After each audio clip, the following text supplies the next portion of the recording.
विक्रांत, मैं तुम्हारा लॉयर हूँ हार्दिक रावत।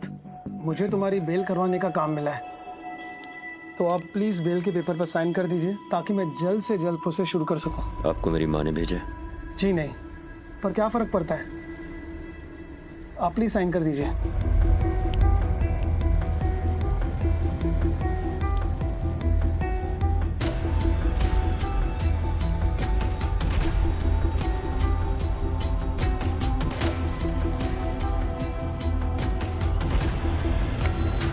वकील साहब, पिंजरे में बंद शेर शेर ही होता है, और वो जिस दिन जंगल में निकलता है ना, तो उसे वापस से अपने राजा होने का ताज हासिल करने में ना ज्यादा देर नहीं लगती। तो अगर तुम मेरे लिए काम कर रहे हो ना, तो तुम्हें पता होना चाहिए कि तुम्हारा किससे पाला पड़ा है। जी। मैं ना जब भी शालिनी जी के आसपास रहती हूँ ना, मुझे ऐसा लगता है जैसे वो कोई ना कोई साजिश करती रहती है। अब तो मुझे उनके पास रहने से भी ना बहुत डर सा लगने लगा है। डोंट वरी रीत, तुम्हें बिल्कुल घबराने की जरूरत नहीं है। मैं ना मम्मी जी की परछाई बन के उनके साथ चिपक गई हूँ। अब वो अगर कुछ भी उल्टा सीधा करेंगी ना, तो मैं फट से पकड़ लूंगी। लेकिन वो बहुत खतरनाक है, और जब से वो शालिनी बनी है ना, वो और भी ज्यादा डेंजरस हो गई है। अब तो वो जेल भी हो आई है, उन्होंने इतने खून भी कर दिए हैं।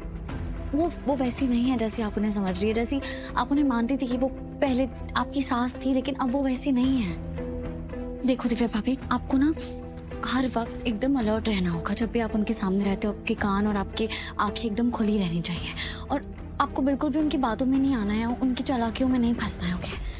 ठीक है, तुम घबराओ मत, मैं ध्यान रखूंगी। पर तुम मुझे प्लान तो बताओ।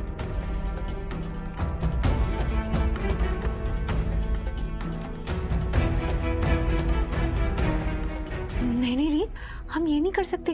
इसमें तो प्रतीक की जान को खतरा हो सकता है।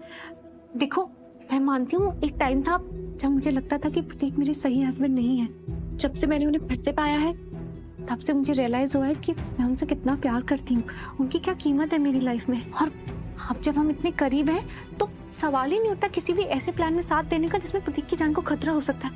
आई एम सो सॉरी, पर मैं इसमें तुम्हारा साथ नहीं दे सकती। दिव्या भाभी, आपको सच में लगता है प्रतीक भी मेरे लिए इम्पोर्टेंट नहीं है, या आपको ऐसा लगता है कि मैं किसी भी कीमत पे उन पे कोई हाथ आने दूंगी? मैं जानती हूँ कि वो इस परिवार के लिए और आपके लिए कितने मायने रखते हैं। आप ऐसा सोच भी कैसे सकते हैं कि मैं उन्हें कुछ भी होने दे सकती हूँ? आप ऐसा कह के मुझे पराया कर रही है। लेकिन रीत, प्रतीक को कुछ नहीं होगा, आई प्रॉमिस। तुम्हें अपनी इज्जत की तो कोई परवाह रही नहीं है, और हमेशा से तमाशा करती आई हो, और अब तुम्हें ध्रुव की भी इज्जत की कोई परवाह नहीं है क्या?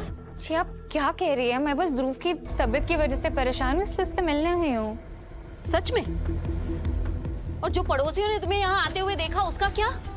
सब यही बातें बना रहे होंगे कि ये ध्रुव की पहली पत्नी यहाँ क्या कर रही है, और तुम हो कि ध्रुव के सीधे बेडरूम में जाने की कोशिश कर रही हो। उन्नति, तुम मानो या ना मानो, लेकिन सच तो यही है कि बाहर यही सब बातें हो रही होंगी। और इस तरीके से अगर तुम ध्रुव के आगे पीछे मंडराती रहोगी, तो मैं ध्रुव के लिए अच्छा रिश्ता कहाँ से ढूंढूंगी?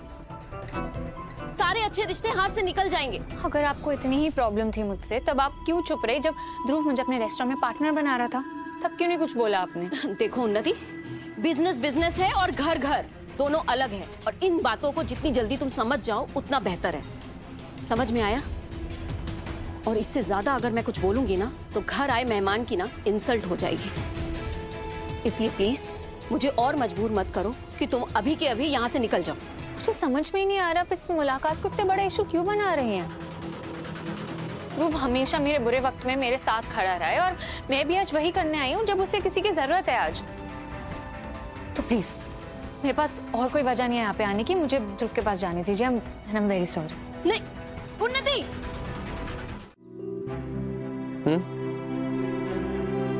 ये कोई सक्सेस की स्टोरी नहीं है, बल्कि एक दर्दनाक ट्रेजेडी है।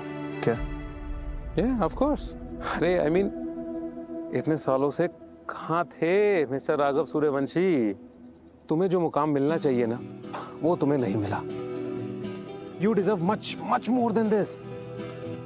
ये पोर्टफोलियो इतना जबरदस्त है ना कि पूरे इंडिया में नहीं बल्कि पूरे वर्ल्ड में तुम्हारा अभी तक नाम हो चुका होता। टेल मी वन थिंग, एक चीज बताओ, क्या तुम में एम्बिशन की कोई कमी है? नहीं, बिल्कुल नहीं। मैंने अपना बिजनेस जीरो से स्टार्ट किया था। तो फिर क्या तुम कंप्लीसेंट हो? आई मीन बहुत जल्दी सेटिस्फाई हो जाते हो क्या? क्योंकि कुछ तो है जो तुम्हें रोक कर बैठा है और वो अचीव नहीं करने दे रहा, क्योंकि इस टैलेंट, इस ड्राइव के साथ तो आई वंडर कि तुम ग्वालियर जैसे शहर में सिमट के रह गए हो। शायद मुझे आप जैसे मेंटोर की जरूरत थी।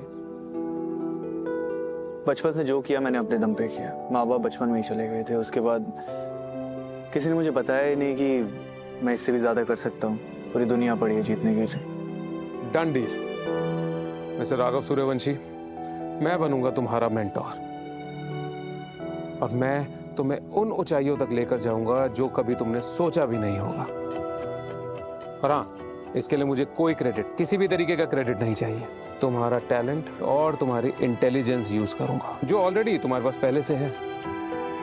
ट्रस्ट मी, तुम्हारा नाम हर बड़े और इन्फ्लुएंशियल सर्कल में लिया जाएगा। तुम्हारा जो विजन है ना, लोगों की जिंदगियां बदल देगा। जो अपनी रास्ते के आगे अड़चन तुमने खुद अपने आप को बना रखा है ना, डोंट वरी अबाउट दैट। मैं तुम्हें वो लॉन्च पैड दूंगा कि you will fly like rocket. Thank you Andy. आज तक किसी ने मुझ पर इतना भरोसा नहीं किया।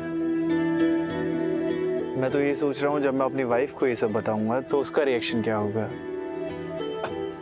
Sorry, excuse me, I mean pardon me, बीवी, आर यू मैरिड? तुम शादीशुदा हो? हाँ, और बहुत खुश हूँ।